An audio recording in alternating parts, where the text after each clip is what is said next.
Okay, let us make a summary of the first three classes that we have had in this seminar. We said that management has to do with a careful and responsible way of managing things or properties. So as a steward, if you are to manage what God has put in your hands, it means you need to be careful and responsible in managing what God has put in your hands.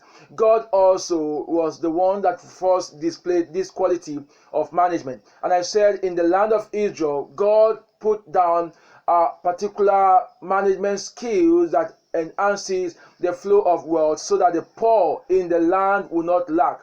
And I said this mechanism is put down in the land of Israel by the Lord himself to enhance the dynamics of wealth, the tithe tradition, the sabbatical year, and the year of Jubilee. And we have discussed the sabbatical year. I mentioned four key things to note about the sabbatical year. I said the law of sabbatical year rests on the principle that the land inhabited by the Israelites was not theirs in absolute possession, as it originally belongs to God.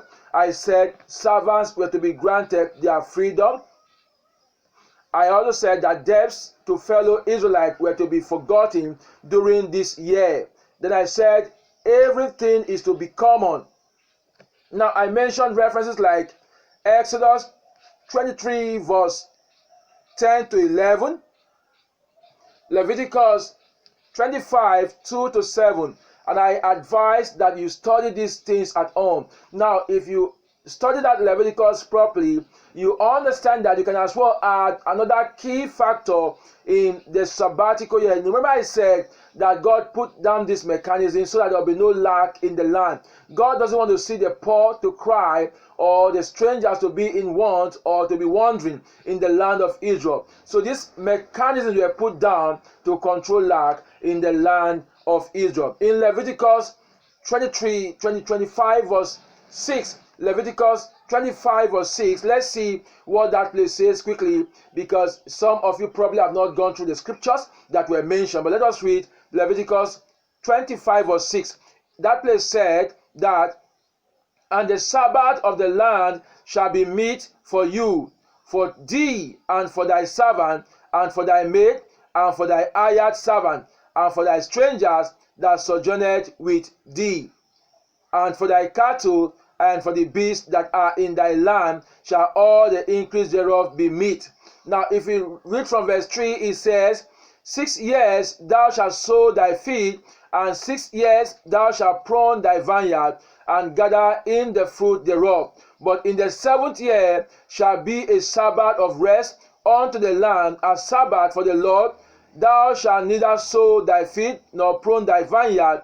That which groweth on it on his own accord to thy harvest thou shalt not reap, neither gather the grapes of thy vine undressed, for it is a year of rest unto the Lord. And the Sabbath of the land shall be meat for you, for thee, and for thy servant, and for thy maid, and for thy hired servant, and for thy stranger that sojourneth with thee. Now quickly, let us also study Exodus 23 10 to 11. Exodus 23 10 to 11.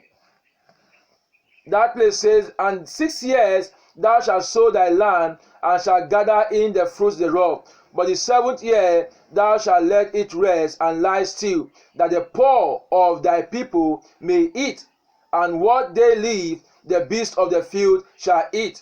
In like manner thou shalt deal with thy vineyard and the olive yard. Now in the 7th year the owners of the farm are not to return back to that farm, but whatever grows on that land, remember, if you've done agricultural activity probably in your village or whatever, there's no way you can harvest all the crops on a particular piece of land.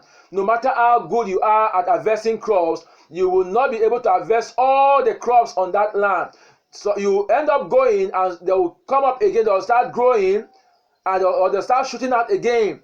Such that if you return back to that farm, you'll be amazed to see yourself harvesting much of those crops again. Now the Lord said those type of crops that grow after your harvest should not be touched, but those crops are meant for the poor in the land. You can see what God has done. They are meant for the poor in the land, the orphans, the widows, the strangers. They are to go there and also make use of those crops, for which after you make use of them, then the animals can also make use of those things.